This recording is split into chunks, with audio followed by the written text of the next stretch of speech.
June 19th, 1944. 5 hours. Philippine Sea. The horizon burns pale orange as the first light cuts through a wall of mist. The sea is restless, rolling in heavy swells that crash against steel hulls stretched across 50 miles of open ocean. Engines thunder beneath the decks, a low mechanical heartbeat that shakes the air. Salt spray clings to metal and skin alike. The wind carries the smell of oil, sweat, and the storm of war, waiting to break. 15 American carriers move as one gray giants cutting east at 32 knots, their decks loaded with nearly 1,000 aircraft gleaming in the dawn. On the flag bridge of USS Lexington, Admiral Mark Mitcher stands motionless, binoculars pressed against his eyes. His coat flutters in the wind, the brim of his cap casting a shadow over a face carved by years of command. Around him, the fleet hums with precision and purpose, officers shouting coordinates, sailors checking cables, pilots strapping in. Every man knows what's coming. Somewhere beyond that endless horizon, the Imperial Japanese Navy is moving to meet them, bringing its last carriers, its last pilots, its last chance to change the course of the Pacific War. The air itself feels charged as if the ocean is holding its breath. Every engine rev, every wave crash counts down to the inevitable collision. There will be no retreat, no second dawn.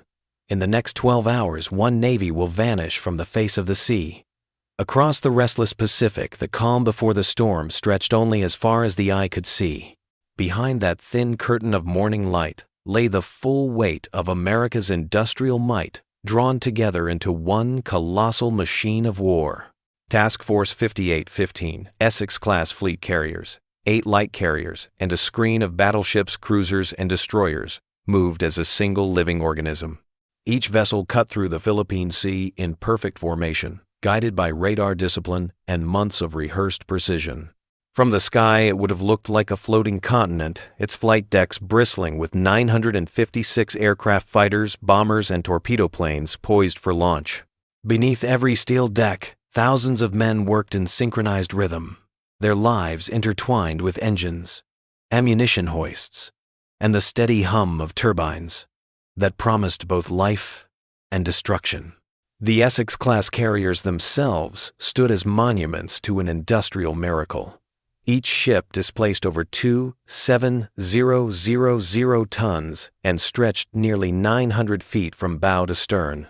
They were not built in isolation, but rolled off the slips of American shipyards with a regularity that defied imagination, one every 2 months since 1943. Factories at Newport News, Brooklyn, Philadelphia, and Quincy labored day and night, welding the backbone of a navy that could not be outbuilt or outlasted. Pre-war carriers had taken 4 years to complete. The Essex could be launched in less than half that time. Every beam, every rivet, every section of flight deck told a story of mass production of blue-collar workers and engineers who turned the industrial heart of a nation into a weapon. The numbers themselves spoke of total war. 32 carriers ordered, 24 completed, 17 commissioned. Before the summer of 1944, not one lost to enemy action. Each ship carried around 3,000 men and between 90 and 100 aircraft. Above the decks, aviation fuel shimmered in hoses as crews armed and fueled fighters that had once been dreams on drafting paper. Below decks, the air throbbed with the pulse of machinery, compressors, elevators, bomb lifts, all built to feed a single purpose: to deliver air power anywhere, anytime, with mechanical precision.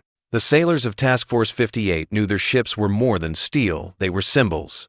Each carrier was a floating city, capable of launching over 100 sorties in a single day, refueling, rearming, and striking again before the enemy could even regroup. The flight operations were measured not in minutes, but in seconds. Elevators could raise planes from hangar to deck in under a minute. The ordnance crews reloaded bomb bays before the echo of the previous launch had faded. Every motion was calculated, practiced, relentless. The discipline came not from fear, but from purpose. Each man, a gear in a massive, unstoppable engine. The aircraft themselves were the embodiment of that purpose. The F-6F Hellcat, the SB-2C Helldiver, the TBF Avenger machines forged from the lessons of 2 years of brutal combat. The Hellcat's Pratt & Whitney R 2,800 engine delivered 2,000 horsepower, lifting the fighter to 380 miles per hour. 6 50 caliber Browning machine guns lined its wings, capable of shredding anything the enemy could throw at it. The Helldiver carried a 1,000-pound bomb load inside an internal bay, reducing drag and allowing steep precision dives that would tear lesser aircraft apart. The Avenger, a torpedo bomber reborn from early war failures, now carried radar cameras and depth charges, giving it eyes in the dark and claws beneath the waves. Each aircraft represented not just design but adaptation, the triumph of learning faster than the enemy could react. Behind the machines were the men who would fly them, pilots, drawn from the most extensive training program the world had ever seen. By mid-1944, the United States was producing 800 new naval aviators each month. These were not rookies rushed into battle, but professionals drilled in formation tactics, deflection shooting, and coordination with radar controllers. In contrast, Japanese pilot schools were producing barely 100 flyers per month, many with less than 6 months of training. The American pilot knew his machine, trusted his instruments, and understood his mission. He was not expected to die gloriously. He was expected to win efficiently. The coordination extended beyond the cockpits. Deep within the hulls of the carriers, combat information centers, dark humming rooms lined with radar screens and radios, served as the eyes and brain of the fleet. Radar operators tracked incoming contacts over 100 miles away, converting blips on phosphor screens into precise vectors. Fighter directors issued commands over VHF channels, weaving a defensive web that could redirect squadrons in seconds. What had once been chaos, the scattered communication of Midway and Coral Sea, had evolved into orchestration. Now, Task Force 58 could fight as one body, its heart beating in perfect rhythm with the hum of radar and the crackle of radio static. Every element of the task force was engineered to sustain itself. Fleet oilers refueled carriers at sea. Destroyers screened for submarines and repair ships, stood ready to patch hulls and decks while underway. It was a war machine that never had to stop. The Pacific was vast, but for the men aboard it felt smaller. With every passing mile, the ocean itself seemed conquered by logistics. There was comfort in that efficiency, a calm born of competence. Yet beneath the calm, every man could feel the weight of what was coming. Far to the west, beyond the invisible horizon, the Imperial Japanese Navy was moving too. Word had spread through the decks, like an electrical charge. Ozawa's fleet was out there bringing its remaining carriers, battleships, and air groups. The enemy was coming, and Task Force 58 was ready. The sailors didn't speak of fear. They tightened bolts, loaded belts, checked radio frequencies, and waited for the order that would turn calm into chaos. On the bridge of the Lexington, the hum of engines became the rhythm of inevitability. Admiral Mitcher leaned forward, eyes fixed on the line where sky met sea. Around him, the air was thick with heat and oil. With the weight of decisions already made months ago in shipyards and factories thousands of miles away. The war had been built there in blueprints and welding sparks, and now it was sailing toward its reckoning. Every deck plate, every rivet, every man stood ready for the moment the horizon would erupt. The calm before the storm had ended. The storm itself was about to begin. To the west, beyond the hazy curve of the Pacific, another fleet moved through the same restless waters. The Imperial Japanese Navy's mobile fleet, 9 carriers, 2 super battleships, and the last heartbeat of an empire steamed eastward under the command of Vice Admiral Jisaburo Ozawa. His orders were simple and absolute: destroy the American invasion fleet near the Marianas, crush their carriers, and reclaim the skies over the Pacific. Yet every man aboard those ships knew what Ozawa would not say aloud. They were not marching toward victory. They were sailing toward extinction. The Japanese fleet still looked formidable on paper. 3 fleet carriers, Taiho, Shokaku, Zuikaku, formed the core of the force, supported by 6 light carriers and flanked by the massive battleships Yamato and Musashi. Their decks held roughly 430 aircraft painted in fading red suns flown by men who had grown up believing their nation's destiny was divine. But the truth behind the gleaming decks and ceremonial salutes was a crumbling illusion. The pilots strapping into their cockpits were not the veterans of Pearl Harbor or Midway.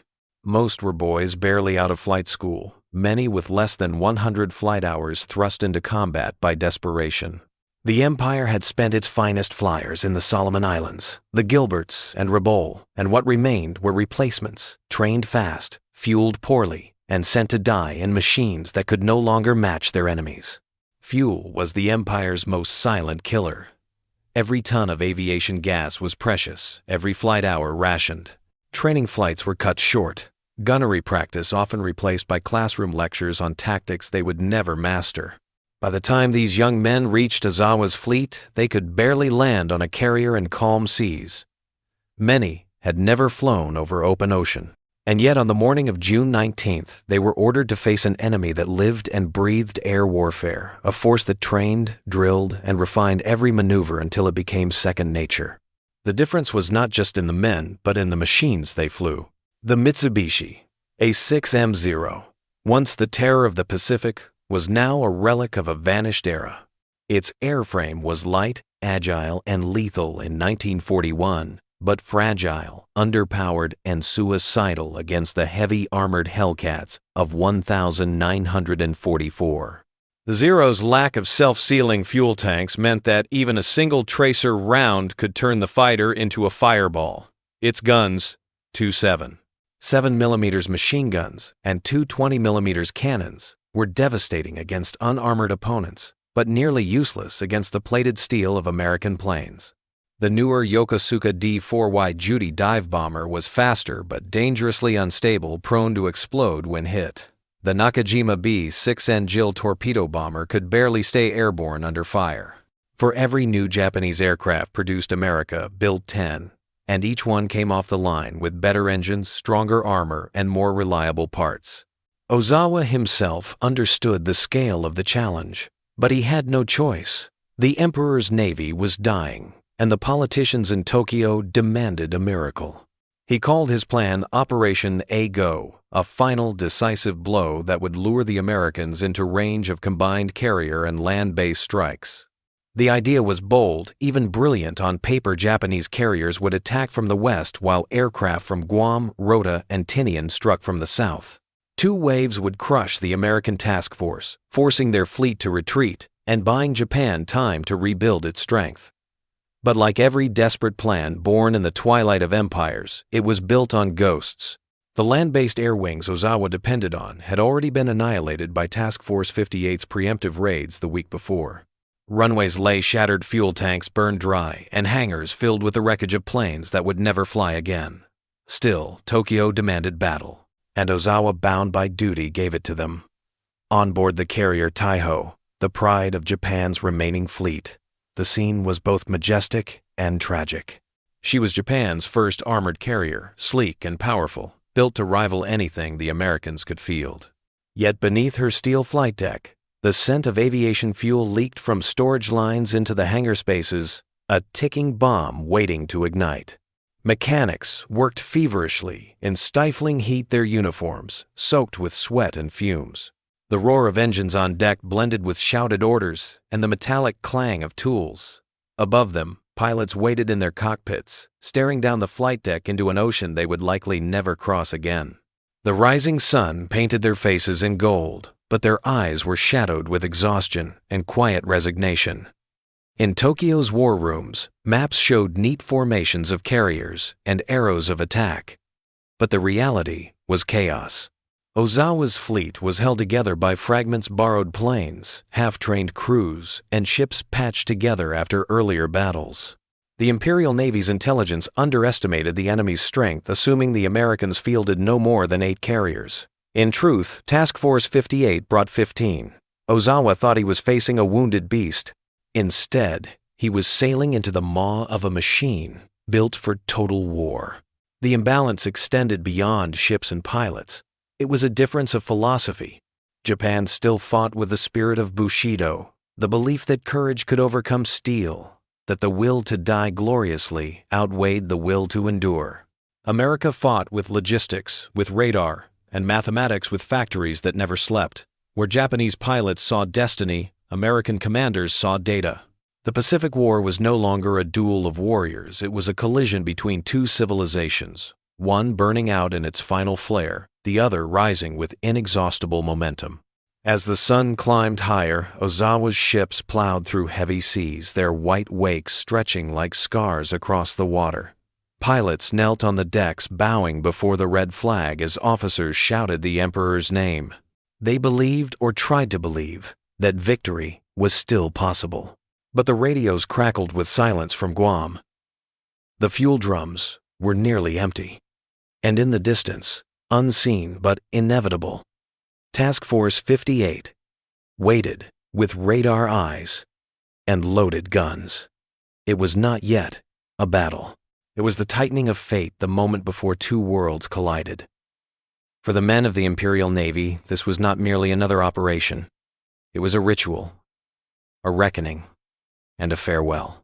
The rising sun still fluttered on the wind, but the empire it represented was sinking beneath the waves.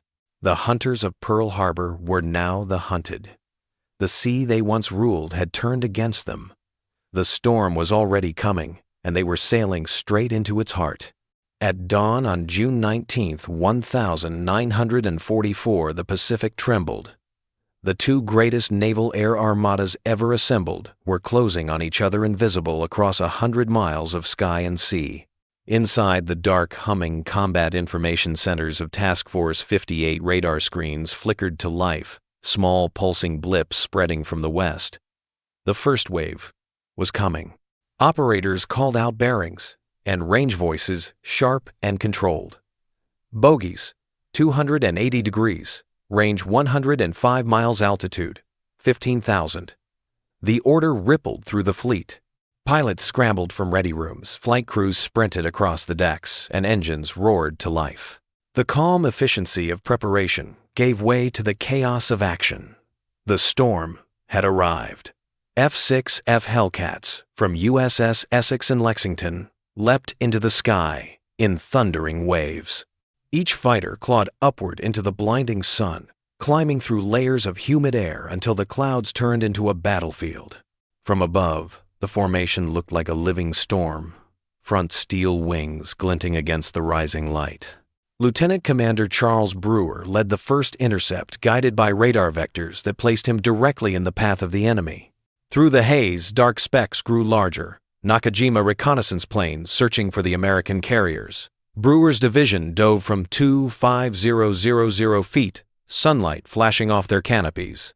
The first kills came in seconds. Two Japanese scouts exploded into smoke before they could radio a single word. One escaped trailing fuel, leaving a dying signal that misled his fleet for hours. At 0730, Ozawa's carriers began launching their strike groups. From Chiyoda, Chitose, and Zuiho rose the first wave 69 aircraft, 45 Zero fighters, 16 Judy dive bombers, and 8 Jill torpedo bombers. They formed over the fleet, their engines droning like a swarm of hornets, and turned east toward the enemy they could not yet see. Many pilots were flying their first combat mission. Their hands trembled on the controls, their eyes darted between compass and horizon, searching for the invisible foe. They did not know that the foe already knew everything about them. By 0800 hours, Task Force 58 had unleashed the largest coordinated air defense in history. Over 220 Hellcats patrolled the skies in layered altitude screens, each wave positioned to catch the Japanese in overlapping arcs of fire.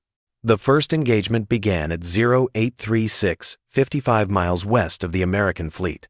Brewer's Hellcats burst through the clouds above the Japanese formation. Diving out of the Sunday, the surprise was total. The first pass shredded the lead elements, 3 Zeros spiraling into the sea in flames before their wingmen even reacted. Then the air dissolved into chaos. Japanese pilots broke formation, twisting and turning in desperate dogfights, while their bombers pressed on blindly toward where they thought the American carriers might be. The difference in machines became the difference in destiny. The Hellcats tore through the enemy at speeds the Zeros couldn't match. The Americans fired 6 50-caliber guns, each streams of tracers slicing the air like molten light. The Japanese returned fire with weaker 20mm bursts that splashed harmlessly against armored fuselages. Explosions echoed across the sky, fragments of burning aluminum tumbling into the waves below. By 0900, the first wave was shattered. Out of 69 planes, less than 30 survived long enough to see the horizon. None reached the carriers. The radio chatter on American frequencies mixed triumph with disbelief. "They're falling like flies," someone shouted. And then Commander Paul Bowie's calm voice over the net. "Hell, this is like an old-time turkey shoot." But the day was far from over. At 0900, Ozawa ordered the second strike, 128 aircraft, the core of his attack force. From Taiho Shokaku and Zuikaku, more fighters, bombers, and torpedo planes rose into the blazing morning sky. Below deck on Taiho, fuel vapors leaked unnoticed through the hangar as crews worked in suffocating heat. It was a warning of disaster yet to come. The second wave crossed into radar range by 0930, and again the blips appeared, this time larger, denser. Fighter directors aboard the American carriers coolly issued commands, redirecting entire squadrons with mathematical precision. More than 140 Hellcats climbed to meet them. At 0944, Lieutenant Commander William Dean led 8 Hellcats from Bunker Hill into the first interception. The enemy came head-on, 0 fighters forming a loose escort above the bombers. The Americans dove at full throttle. The first burst tore through the lead 0, the canopy disintegrating in sunlight. More followed one after another, until the escort collapsed. The unprotected bombers pushed forward, flying straight into the defensive gauntlet.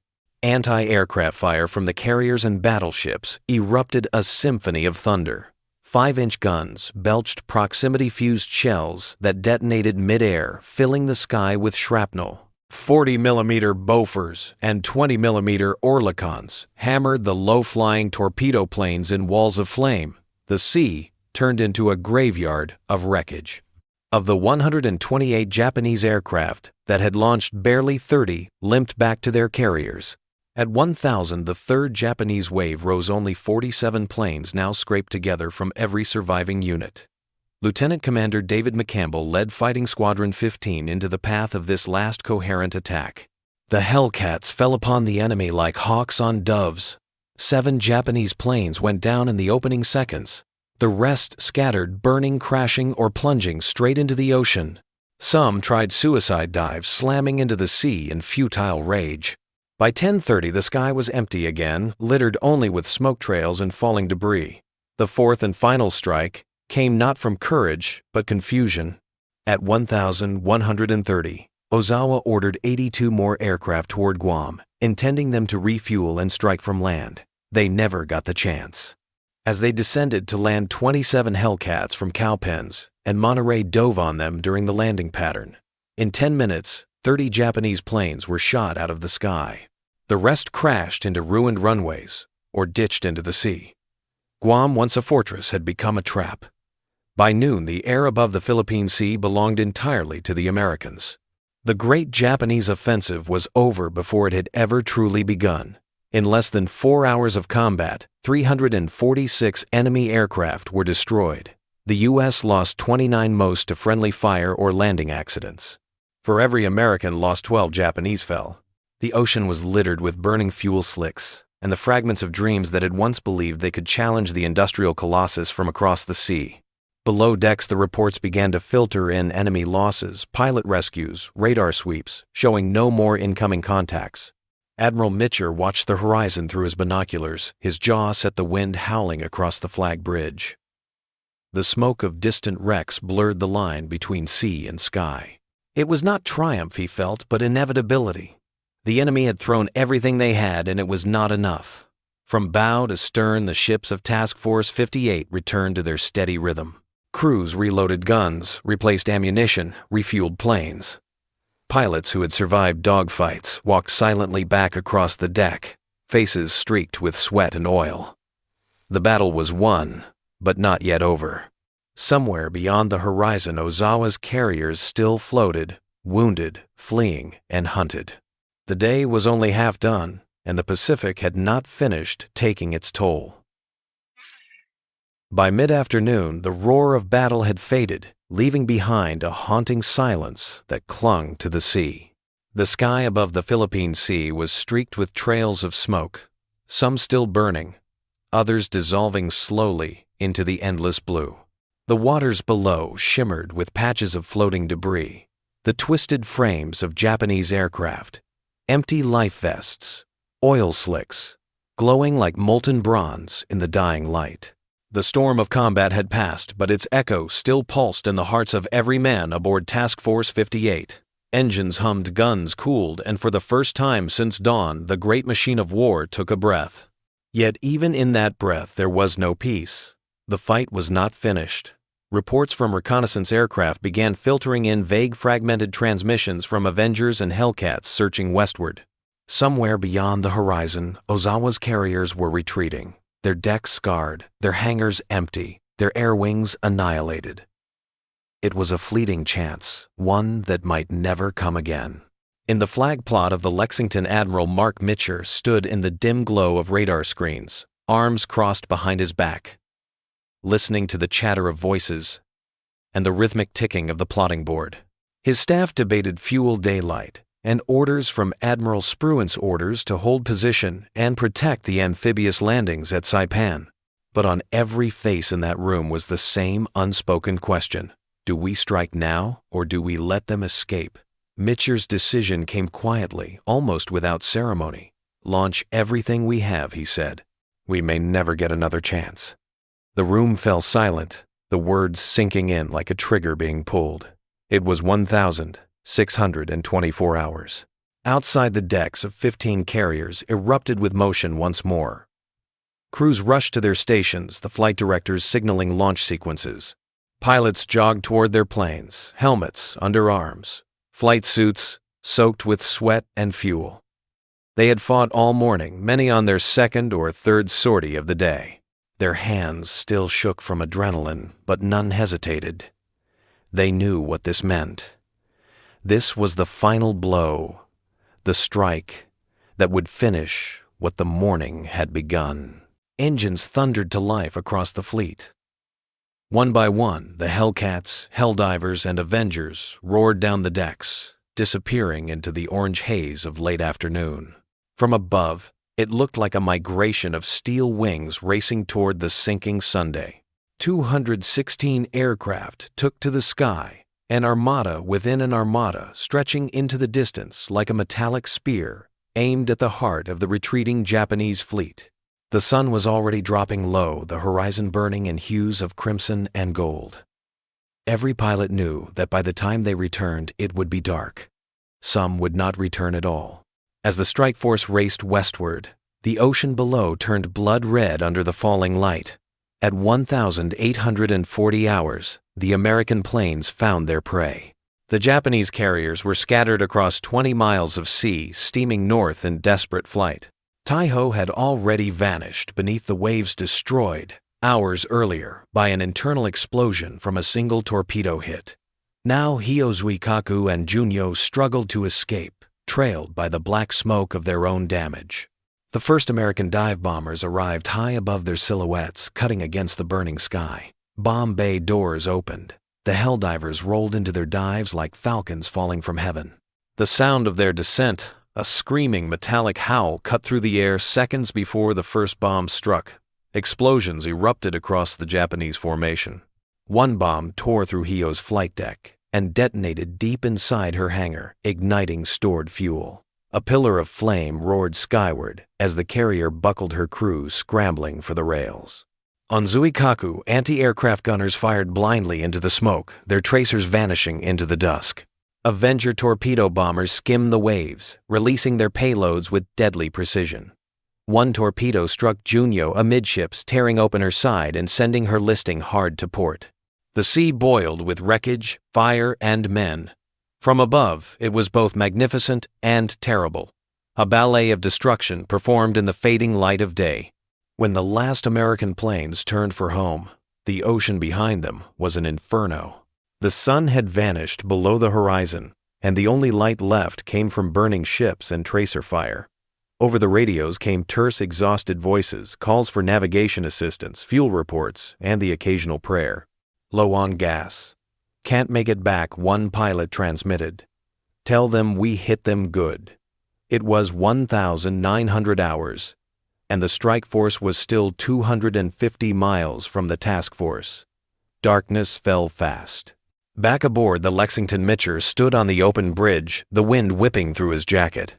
Around him, officers watched the horizon anxiously, knowing hundreds of their pilots were out there in the black void trying to find their way home on fumes. He faced an impossible choice: maintain blackout and safety, or break every rule of naval warfare to guide his men home. Then, without hesitation, he gave the order that would echo through history. Turn on the lights.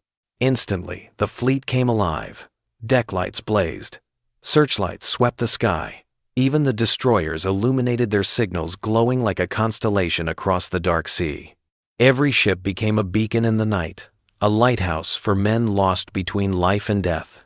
For miles, the Pacific shimmered with light, an act of faith and defiance that risked everything but saved countless lives. One by one, the returning planes appeared out of the dark, some trailing smoke, others gliding silently, with empty tanks. Pilots lined up on approach, guided by lanterns and glowing wands. Some made it, some didn't. A Hellcat clipped the edge of the deck and exploded in flame. An Avenger crash-landed its wing, shearing off before sliding into the sea. Rescue crews raced to the edges, throwing lines, pulling survivors from the water. The air was filled with shouts, the smell of gasoline, the blinding flash of signal lamps. For hours the recovery went on, long past midnight. When the last aircraft was accounted for, 80 had been lost, many to fuel exhaustion or crash landings, not the enemy. Yet as the numbers came in, a quiet realization spread through the fleet: nearly every pilot had been found. Destroyers crisscrossed the waves, pulling men from life rafts, marking the dark ocean with their searchlights. Out of more than 160 aircrew, only 38 were missing. On the flag bridge, Mitcher said nothing. The sea glowed faintly from the scattered fires, the air still heavy with smoke and salt. The admiral watched the horizon where the enemy had fled, knowing that somewhere beyond it, the remains of the Japanese fleet drifted broken and burning. Around him, the ship creaked softly, settling back into the rhythm of the waves. The noise of battle was gone, replaced by the murmur of engines and the sigh of the wind. The men of Task Force 58 had fought the greatest air battle in history and won, but the victory was not shouted. It was felt in silence and exhaustion in the trembling hands of those who had survived the day. The Pacific was calm again, but it was the calm of aftermath. The quiet that follows thunder, the breath after fire. The ocean stretched endlessly into darkness, swallowing smoke, light, and memory alike. In that vast emptiness under a sky washed clean of war, America's floating city carried its wounded heroes home. When the sun rose over the Philippine Sea on June 20th, the ocean was quiet again, too quiet. The smoke had thinned into pale ribbons that drifted across the horizon, marking where the empire of Japan's naval air power had ceased to exist. The numbers were staggering. More than 346 carrier-based aircraft destroyed, another 50 land-based planes obliterated, and hundreds of irreplaceable airmen gone. 3 carriers, Taiho, Shokaku, and Hio, had been sunk, 2 more crippled beyond repair. In a single day, Japan had lost not just a battle, but an entire generation of naval aviators. The rising sun that had once cast its shadow over the Pacific now glowed faintly on burning oil slicks and twisted wreckage. For every Japanese aircraft destroyed, the Americans lost less than 1. 29 planes gone, most to accidents, not the enemy. The exchange ratio was nearly 14-1, a cold mathematical expression of absolute dominance. But behind those numbers lay something deeper, something irreversible. The Battle of the Philippine Sea was not simply a clash of forces, it was the funeral of Japan's carrier aviation. What had begun with the thunder of Pearl Harbor ended here in silence, with engines drowned and wings sinking beneath the waves. The Imperial Navy's dream of air supremacy built on courage and sacrifice was extinguished by radar industry and precision. The Zero fighter, once a symbol of invincibility, had become a relic, its legend consumed by the relentless evolution of its enemies. The Americans had mastered not only the air but the system that sustained it: production, training, logistics, communication. The war was no longer about who could fight better. It was about who could build faster, adapt faster, and endure longer. For the United States, the victory was both tactical and prophetic. The Marianas were now secure. From Saipan, Tinian, and Guam, new airfields rose, massive bases carved from coral and steel. Within months, the first B-29 superfortresses would take off from those islands, carrying the war to Japan's home skies: Tokyo, Nagoya, and Osaka, all within range.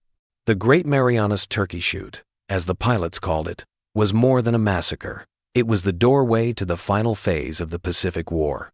It made inevitable what Japanese leaders had refused to imagine: that the war would come home, and that no sea, no distance could protect them anymore.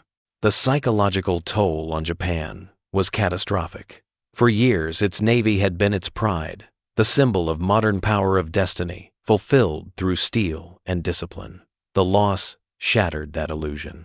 Survivors returned to find empty decks and silent hangars, their friends gone, their faith shaken. In Tokyo, officials still issued statements of courage and resolve, but inside the war rooms, the truth was known. Japan could no longer replace what it had lost. Factories lacked aluminum, pilots lacked fuel, and the schools that once trained aces now trained boys for suicide missions. The age of the samurai had ended, replaced by the age of machinery, and the machine was not theirs. For Admiral Mitcher and his men, the victory was total but not triumphant. Standing on the bridge of the Lexington, he watched the calm waters roll by, knowing how close his pilots had come to never returning. The price of victory was exhaustion, not celebration. The men had done what was necessary. No glory, no cheering, just the quiet pride of professionals who had turned discipline into survival. The sea had claimed both victors and vanquished, and in its indifference lay the true cost of war. The deck crews scrubbed away oil stains and salt. The mechanics reloaded shells and refueled planes. There would be another mission, another island, another dawn. Strategically, the battle reshaped the Pacific. Japan's carrier fleet, once the most powerful in the world, was finished as an offensive weapon. Its remaining ships would never again launch a coordinated strike. By contrast, America's industrial engine was just hitting its stride. New Essex-class carriers were already rolling out of the shipyards, one every 60 days, each packed with stronger planes, better radar, and more experienced crews. What Japan could no longer imagine, America could mass-produce. The war had become an equation of inevitability, and the result was already written. Yet amid the machinery of war, the human legacy endured. The pilots who flew that day carried with them more than orders; they carried the lessons of every battle before it.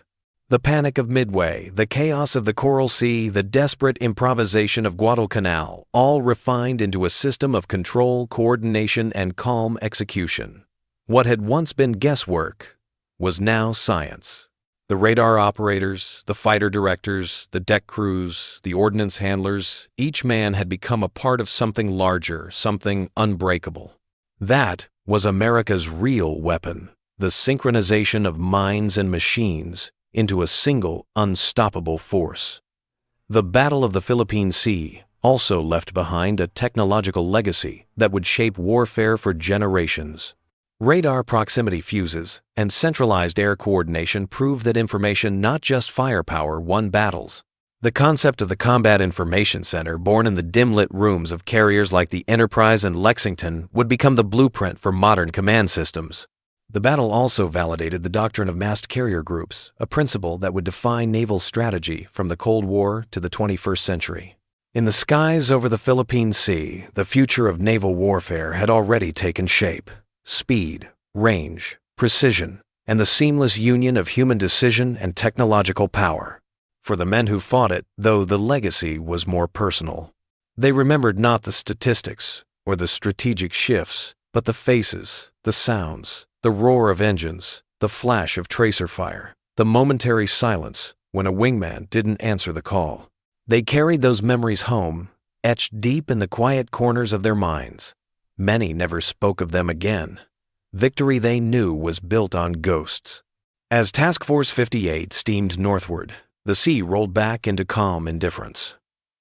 The wrecks of Japan's fleet drifted below, swallowed by depth and time. Overhead, the sky cleared wide and endless once more. History would call it the Great Marianas Turkey Shoot, a name almost mocking in its simplicity, too small for what it truly was, the turning point of an empire's fall and the birth of a new order of war. By the time the fleet vanished into the horizon, the Pacific belonged to a different world.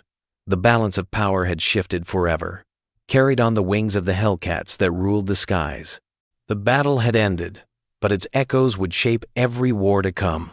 Machines had triumphed, but it was men who made them matter. And as the sun set behind the carrier's silhouettes, stretching long across the waves, one truth remained. The empire of the rising sun had set for the last time, and the age of American air power had begun. The Battle of the Philippine Sea was more than a clash between fleets. It was the moment an empire's illusion shattered against the weight of industrial truth. In one day, the Imperial Japanese Navy lost the air, the sea, and the future it had once claimed as destiny. The skies that had belonged to the rising sun now belonged to the storm of engines born from American steel and human will. What began as a desperate gamble ended as a reckoning proof that courage without preparation and pride without progress can never stand against a nation that learns, adapts, and builds. From the decks of the Essex-class carriers to the radar-lit rooms deep below this battle defined a new kind of warfare, one fought not only with bullets, but with coordination, information, and vision. It was the triumph of precision over chaos, of discipline over desperation, and for the men who fought it, victory was not glory but duty, fulfilled in the vast silence that followed the guns. 80 years later, its echoes still reach us not as distant history but as a warning and a lesson. Power is never permanent. It belongs to those who earn it, rebuild it, and use it with purpose. The seas may change, the machines may evolve, but the essence remains knowledge, unity, and courage. Decide the fate of nations. Remember the men who fought beneath the burning skies of the Marianas, their courage, their exhaustion, their unspoken faith in one another. Their story is not just about victory. It's about what it takes to achieve it and what it means to keep it. The Pacific still remembers their roar. The question is, do we?